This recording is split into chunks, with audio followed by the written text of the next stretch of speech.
तो ये वीडियो होने वाली है काफ़ी इंटरेस्टिंग, क्योंकि इस वीडियो के अंदर सवन अपनी ट्रू पावर को शो करेगा। अगर आप देखना चाहते हो तो वीडियो को 30 सेकंड जरूर वॉच करें। जैसे कि हमने लास्ट एपिसोड में देखा, प्रोटेक्टर वो ने अपने चैनों की मदद से सवन को कैप्चर कर लिया।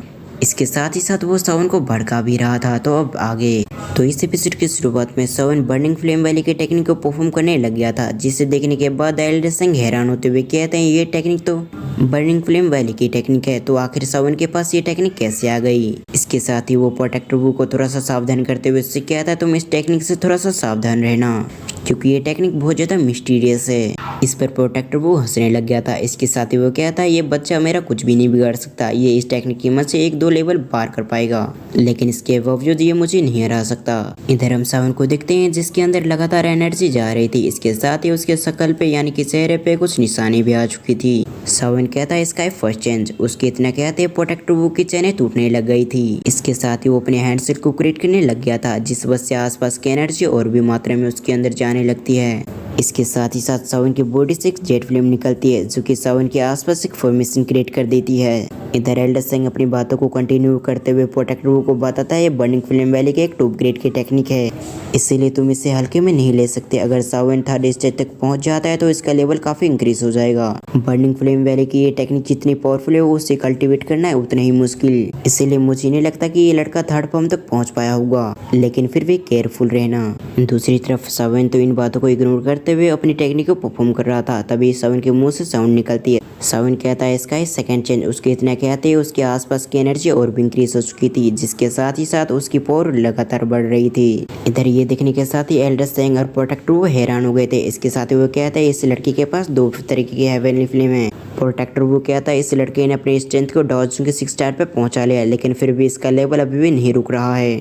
लगता है ये लड़का सेंटर प्लेस में ऐसे नहीं आया, ये अपने पास भी कुछ ट्रम्प कार्ड को रखता है, लेकिन तुम्हारे पास अभी ऐसी क्वालिफिकेशन नहीं है कि तुम मुझसे लड़ सको और इसके साथ ही तुम मुझे हरा सको। मैं भी तुम्हारी ट्रू पावर को देखना चाहता हूँ, आखिर तुम अपनी पावर को कब तक बढ़ा पाओगे। ये कहने के साथ ही वो हंसने लग गया था। तभी वो किसी चीज को महसूस करने के साथ ही वो सवन की तरफ दिखने लग गया। इसके साथ ही वो कहा कि ऐसा नहीं हो सकता। सवन के आसपास एक बार फिर से एनर्जी क्रिएट होने लगती है। तभी सवन ने कहा इसका 3 चेंज। इतने कहने के साथ ही उसने अपने हैंडसेट को फिर से क्रिएट करने लग गया था, जिस वजह से आसपास की एनर्जी और भी इंक्रीज हो जाती है। इसके साथ ही सवन की नजर जाती है प्रोटेक्टर वो पे, जो कि अभी के समय काफी हैरान दिख रहा था। इसके साथ ही वो लगातार सवन की तरफ देख रहा होता है। उसकी हैरानी को देखने के साथ ही सवन के चेहरे पे स्माइल और भी क्रिएट हो गई थी। इसके अगले पल सवन की व्हाइट फ्लेम निकलती है, जो कि आने के साथ ही उसके आसपास अरप्ट होने लगती है। ऐसा होने के साथ ही उसकी पावर भी और इंक्रीज होने लग गई थी। इसके अगले पल वो लोग हैरान होते हुए कहते हैं सवन के पास, इस लड़की के पास 3 तरह की हेवनली फ्लेम है, लेकिन ऐसा कैसे हो सकता है कि एक व्यक्ति के बाद 3 तरीके के हेवनली फ्लेम्स है। सवन महसूस करता है कि उसकी एनर्जी काफी वायलेंट हो चुकी है। ये देखने के साथ ही वो खुद हैरान हो गया था। उसने एक्सपेक्ट नहीं किया था कि उसकी एनर्जी इतनी बढ़ जाएगी। इसके साथ ही उसने महसूस किया कि वो अपनी एनर्जी को सही से कंट्रोल नहीं कर पा रहा, लेकिन ये कुछ ही समय के लिए समस्या क्रिएट होती है। सवन अपने मन में कहता है मैं डाउजों के 7 स्टार पे आ चुका हूँ। इसके साथ ही साथ मेरे फील्ड और ट्रेजर से मेरी बॉडी को रिफाइन कर रखा है, इसलिए मेरी बॉडी पहले से काफी पावरफुल बन चुकी है। इस वजह से ही मैं इस एनर्जी को संभाल पा रहा हूँ। अगर ऐसा ना होता तो मेरी ये बॉडी अपने आप ब्रेक हो जाती है, यानी कि खत्म हो जाती। इधर इस एनर्जी को महसूस करने के साथ ही टियान जुंजी और आइस रिवर वैली के फर्स्ट एयर प्रश्न से हट जाते हैं। इसके साथ ही उसकी नजर भी पड़ जाती है सवन पे। टियान जुंजी अपने मन में कहते हैं ये लड़का सचमुच काफी मिस्टीरियस है, यहाँ तक कि मैं भी इसके साथ इतना वक्त तक रहा हूँ, लेकिन फिर भी मैं इसे अच्छे से समझ नहीं पा रहा हूँ। ये कहने के साथ ही उसके चेहरे पे स्माइल आ चुकी थी। दूसरी तरफ हम आइस रिवर वैली के फर्स्ट एयर को देखते हैं, जो कि अपने आंखों को नीट कर लेते हैं। इसके साथ ही वो अपने मन में कहते हैं भले ही लड़का अच्छे से अच्छा ट्रम्प कार्ड पोजेस करता हो, लेकिन मुझे नहीं लगता कि फिर भी ये प्रोटेक्टर वो के सामने तक टिक पाएगा। ये सोचने के साथ ही वो टियान जुंजे पे फिर से अटैक करने लगते हैं। इधर टियान जुंजे भी उसे फेस करने के लिए तैयार होते हैं। वो अपनी एनर्जी को गोले के साथ उस पर अटैक कर देता है।